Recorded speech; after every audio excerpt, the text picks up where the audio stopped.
ಸಕ್ಕರೆನಾಡಲ್ಲಿ ಕಾವೇರಿ ಕಿಚ್ಚು ತನ್ನಗಾಗಿಸಿದ ಕಬಿನಿ ಜಲಾಶಯ. ಕಬಿನಿ ಡ್ಯಾಂ ಭರ್ತಿಯಾಗಿ ತಮಿಳುನಾಡಿಗೆ ಹರಿದ ಹೆಚ್ಚುವರಿ ನೀರು.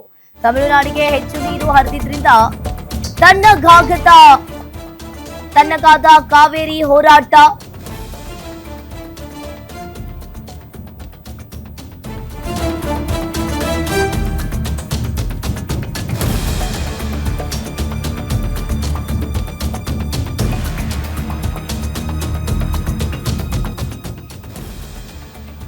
ಕೆಆರ್ಎಸ್ ಭರ್ತಿಯಾಗುವವರೆಗೆ ಡ್ಯಾಂ ನೀರು ಬಿಡದಂತೆ ಜಿಲ್ಲೆಯ ರೈತರ ಪಟ್ಟು ಹಿಡಿದಿದ್ದಾರೆ. ಡ್ಯಾಂ ಭರ್ತಿಯಾದ ಮೇಲೆ ಹೆಚ್ಚುವರಿ ನೀರು ಬಿಡುವಂತೆ ಸರ್ಕಾರಕ್ಕೆ ಆಗ್ರಹ ಈಗ ಕೇಳಿ ಬರ್ತಾ ಇದೆ. ಇನ್ನು ಒಂದ್ ಕಡೆ ಕೊಡಗಿನಲ್ಲಿ ಹೆಚ್ಚು ಮಳೆಯಾಗ್ತಾ ಇರೋ ಕಾರಣದಿಂದ ಡ್ಯಾಂ ಭರ್ತಿಯಾಗೋ ವಿಶ್ವಾಸವನ್ನ ಹೊಂದಿದ್ದಾರೆ. ಈಗಾಗಲೇ ಆ ಭಾಗದಲ್ಲಿ ಸಾಕಷ್ಟು ಮಳೆಯಾಗ್ತಾ ಇದೆ. ಈಗಾಗಲೇ 100 ಅಡಿಯ ಗಡಿಯತ್ತ ಕೆಆರ್ಎಸ್ ಡ್ಯಾಂ ನೀರಿನ ಮಟ್ಟ. ಇನ್ನು ಸಕ್ಕರೆನಾಡಲ್ಲಿ ಕಾವೇರಿ ಕಿಚ್ಚು ತನ್ನಗಾಗಿಸಿದ ಕಬಿನಿ ಜಲಾಶಯ.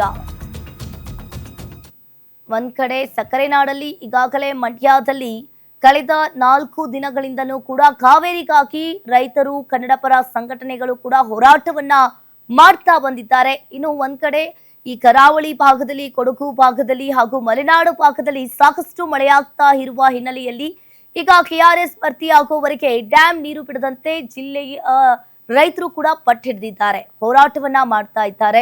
ಇನ್ನು ಡ್ಯಾಂ ಭರ್ತಿಯಾದ ಮೇಲೆ ಹೆಚ್ಚುವರಿ ನೀರು ಬಿಡುವಂತೆ ಸರ್ಕಾರಕ್ಕೆ ಆಗ್ರಹ ಇಲ್ಲಿ ಕೇಳಿ ಬರ್ತಾ ಇರುವಂತದ್ದು. ಇನ್ನು ಒಂದ್ ಕಡೆ ಕೊಡಗಿನಲ್ಲಿ ಹೆಚ್ಚು ಮಳೆಯಾಗ್ತಾ ಇರುವ ಕಾರಣದಿಂದ ಡ್ಯಾಂ ಭರ್ತಿಯಾಗುವ ವಿಶ್ವಾಸವನ್ನ ಹೊಂದಿದ್ದಾರೆ. ಈಗಾಗಲೇ 100 ಅಡಿಯ ಗಡಿಯತ್ತ ಕೆಆರ್ಎಸ್ ಡ್ಯಾಂ ನೀರಿನ ಮಟ್ಟ. ಇನ್ನು ಕಳೆದ ಕೆಲವು ದಿನಗಳಿಂದ ಮಳೆಯಾಗ್ತಾ ಇರುವ ಕಾರಣದಿಂದ ಈಗಾಗಲೇ ಒಂದ್ ಕಡೆ 100 ಅಡಿಯ ಗಡಿಯತ್ತ ಕೆಆರ್ಎಸ್ ಡ್ಯಾಂ ನೀರಿನ ಮಟ್ಟ ಏರಿರುವಂಥದ್ದು.